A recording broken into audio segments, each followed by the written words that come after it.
Everyone, this is Nikachu, and I am here with Andrew, Day 2 Dryden, and there are tons of new cards being spoiled for Ixalan. We're going to go through them one at a time. We're going to start off with a very exciting one. This is very new. This is very unique. Yeah. Deeproot Waters. It's an enchantment, blue, 2 colorless. Whenever you cast a Merfolk spell, create a 1/1 blue Merfolk creature token with HEXPROOF. Now, we know that our Merfolk are sniped down one at a time, almost always. It's painful. Against Death Shadow, against the control decks, against Jund. It's very, very painful. Abzan, it's one of the most frustrating ways to lose. Just our stuff's getting wiped off the board one at a time. This is the most this is like this is basically, I'm not going to say it's like true name Nemesis, but it's the most resistant Merfolk I have ever seen for Modern. The thing is not a Merfolk itself, of course. It's an enchantment. I guess I should start saying this thing probably has very little place in our normal shell. You need to cast the Merfolk spell. We're not going to be doing that with Aether Vial. Our deck is a little choked on mana at 19 to 20 lands, so you're not going to reliably cast this thing all the time for 3. I mean, we were still going to do it.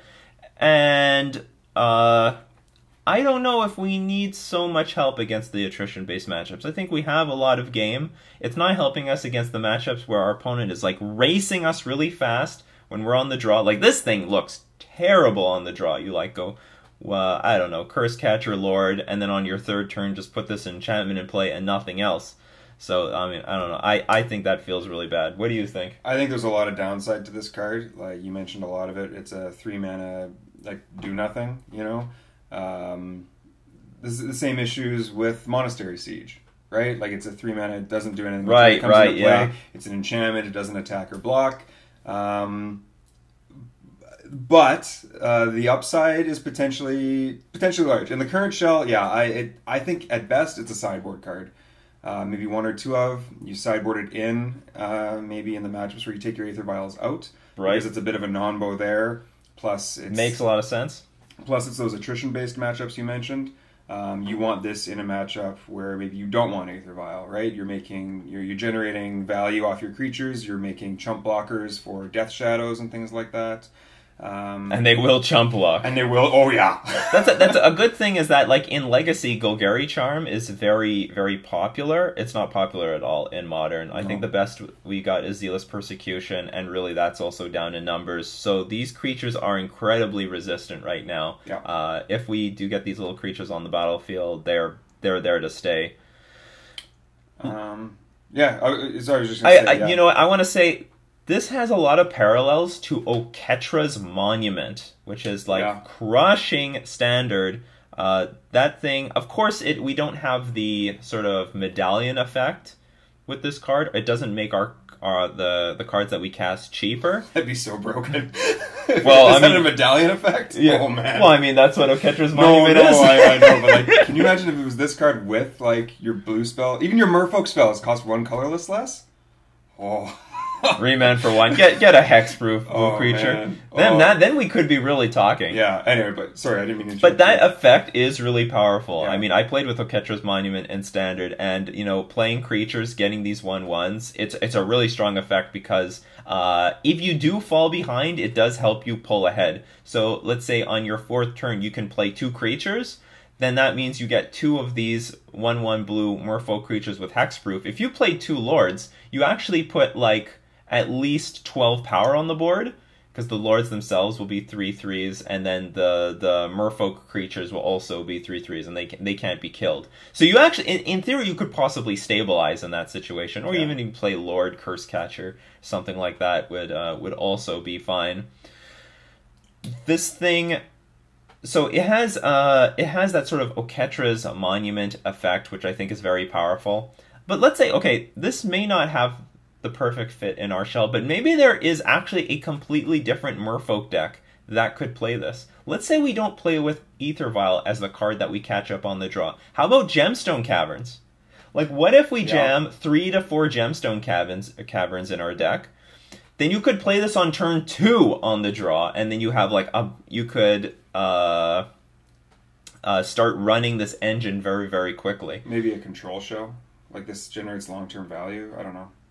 Well, we need Merfolk spells to cast, so it still needs to be aggro. So we're gonna I hope to get this thing on turn 2 at least on the draw, or on the play it should be fine because we could in theory take a turn off to eventually, I don't know, hopefully overpower and take over our opponents. Maybe this deck plays with more creatures like Tideshaper Mystic and Curse Catcher, a lot more cheaper creatures so that you can get more out of Deeproot Waters than we normally would. Since we're getting a lot of green Merfolk in this set coming up, what do you think about this in like a green-blue Merfolk show where you're going like turn 1, maybe you don't have a Gemstone Caverns, but you go turn 1 Noble Hierarch, turn 2 Deeproot Waters. Oh yeah, that could that's another way of getting the turn 2 thing going on. We're going to talk about this actually in a lot of other spoiler cards because there is a big conflict between cards like this and Collected Company if we're going to go down the blue-green Merfolk route, because it's such a problem, because like this is a good point. This card, maybe this has a good place in blue-green Merfolk thanks to Noble Hierarch, but we want to play Collected Company in blue-green. Collected Company is an incredibly powerful card, and this doesn't synergize with it at all because it's an enchantment. We need to fill the deck with as many creatures as possible. There's some room to have like non-creature spells, and maybe this is it, but it works better if it wasn't. Well, in addition to that, when you're casting Collected Company, that's not a Merfolk spell too, right? It's not a Merfolk spell, so not only does it work with it one the other way, if you do it the other way, it also doesn't trigger this. Yeah, it doesn't. So neither one triggers the other one, so it's kind of a non-bow there, either way you look at it. This should have been tribal. Yes. If it was tribal and then it could trigger off of itself. Yeah, that'd be pretty. Oh, that'd be sweet. Because it's not legendary, so that means it stacks. So if we have 2 Deeproot Waters, then we start making insane amounts of Merfolk. Yeah.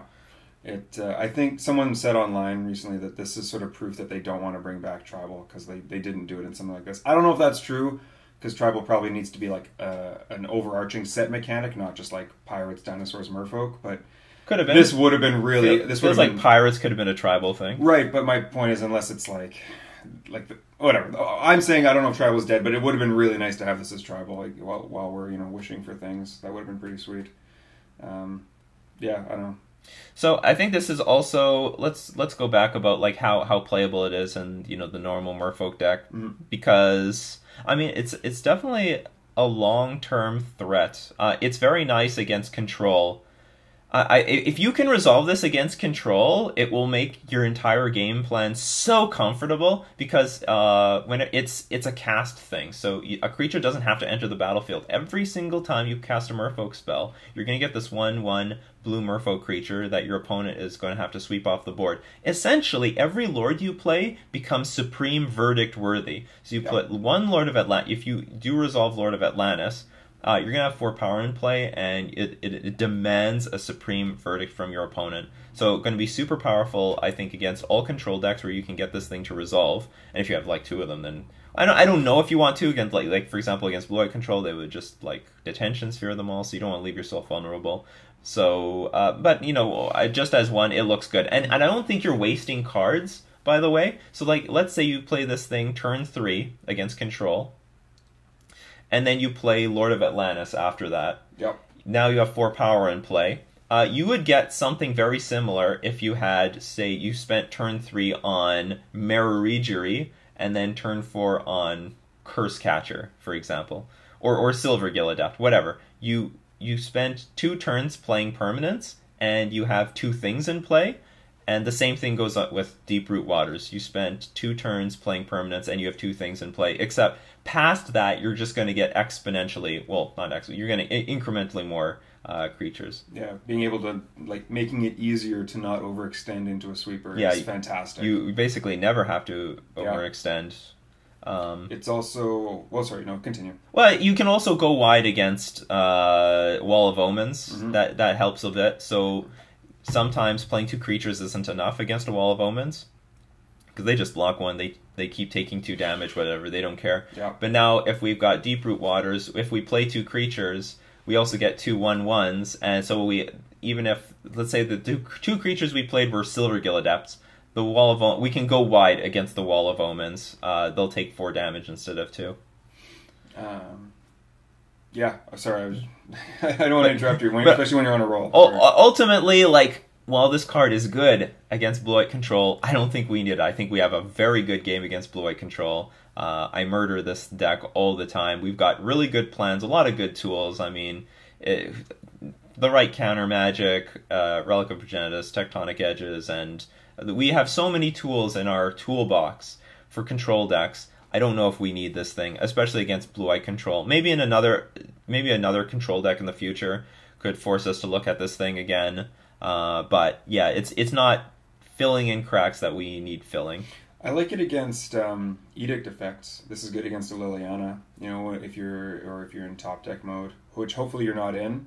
Of course, if you're playing, well, or you're getting good draws, But sometimes, there are those times when you're like, okay, cast a Curse Catcher, and they just go -2, and you're like, okay, right? Like it's like, okay, well, there that died. Whereas in this case, you go Curse Catcher. Now you've got 2 1/1s. They go -2, and you're like, okay, like situation maybe one's better than the other, but you still have something on board.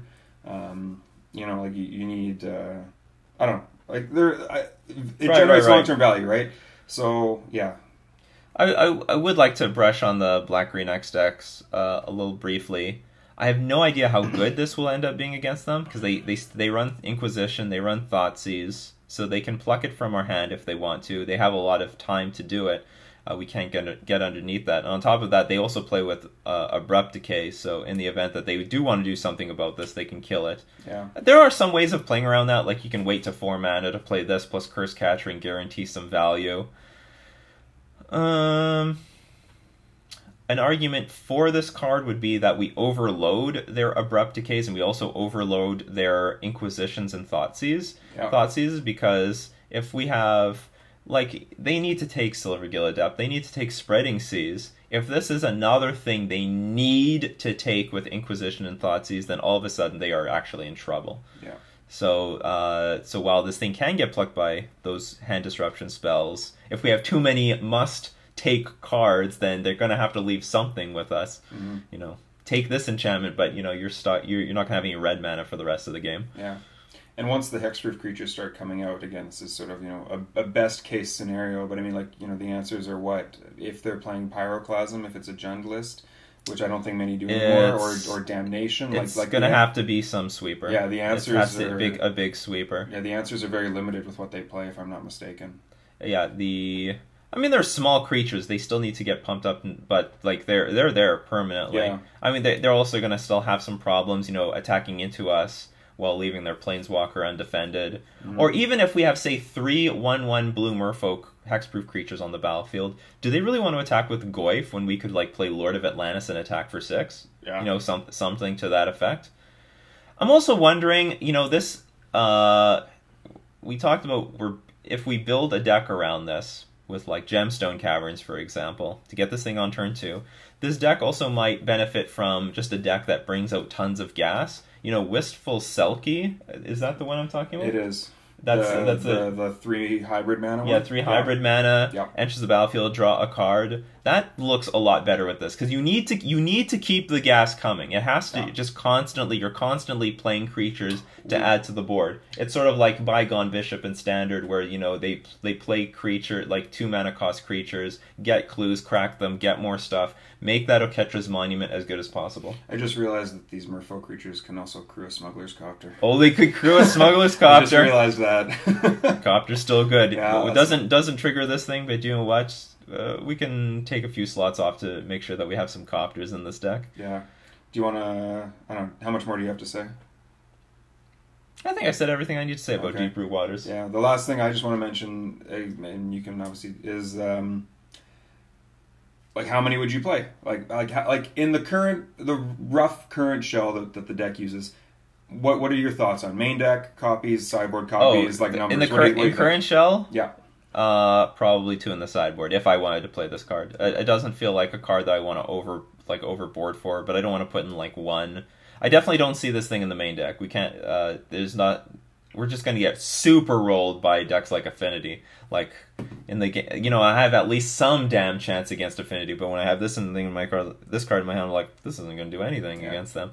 So there's definitely matchups where you're going to want it. You know, there's attrition based matchups, but those would be reserved for the sideboard. I agree completely. I don't think this is a main deck card the way it's built. I think it could be 1 or 2 copies in the sideboard at 3 mana. I think it's hard to put any more than that in, and yeah, I agree. I would put this as a 2 of in the sideboard to test it out and see how it goes, and then that's what I would do. But if I really wanted to play this card, I would shove 4 in the main deck, and we play some Gemstone Caverns build, and we put in all the creatures that generate more creatures. We might go overboard with Lords. I guess it doesn't really work with Phantasmal Image because it needs to be a Merfolk when being cast. But Metallic Mimic also doesn't work. Maybe something out there can work. I'm not sure what else is available. Well, does Metallic Mimic not work because it's a shapeshifter? Isn't it all creature types? No, but it needs to be when it's cast. It becomes a Merfolk when it enters the battlefield. But isn't it a shapeshifter? So it doesn't count as cast. Like, I don't know how that rule works. I don't know. No, it needs to be a changeling. Oh, Changeling. Changeling right, that's the one. That's what I'm thinking. Changeling is all creature types. Right, I was thinking Shapeshifter was all creatures. But you're right. But maybe there's what's it called? There are more lords in Merfolk. There's Merfolk Sovereign, for example. That thing exists, and I don't know for sure. Like Spreading Seas gets free wins, but Tideshaper Mystic generates value off of Deeproot Waters. Like Oketra's Monument is legendary. It's a legendary card, and they jam 4 of them in Standard because like when you untap with it, it's ridiculous. And Deeproot Waters has a sort of similar feel to that, so long as the curve is low enough and you can if you can at least play 2 cards a turn while still, you know, drawing gas, then this thing could do some busted stuff just like Oketra's Monument. Yeah. Or hopefully, I don't know. It'd be interesting to see if anyone tries to build a deck around this because it has a very unique, powerful effect. At the very least, it's kind of got a neat sort of like a Timmy feel to it, where you could maybe make a budget list on this, where you're just like trying to flood the board and go nuts, right? So I don't know. I like it. It's, you know, I don't know how playable it is, but I like it. And on a final note, what is with the picture? You know, the Merfolk seem to be like half flower, half fairy, or something like that. These Merfolk have, I don't know, flower petals for fins, in my opinion. They're half plant, half Merfolk. If you love Avatar, they look like something out of Avatar. Yeah, I don't like it. They look more like fairies to me. Like, they look almost like, you know, like they live in fairy pools or something, you know, which again has like a blue-green flavor to it. But I don't. They look more like fairy types than Merfolk types to me. I don't know. I don't like it flavor-wise. Like, the art in itself is okay, but I don't think it fits. Well, anyway, guys, you let me know what you think about Deeproot Waters. Are you going to play this card? You're going to build around this card. Ooh. It's a very exciting card. I mean, this is the first time we get, like, Hexproof Merfolk. It's everything I've ever wanted. So anyway, this has been Nikachu and Andrew Day 2 Dryden talking about Deeproot Waters from Ixalan.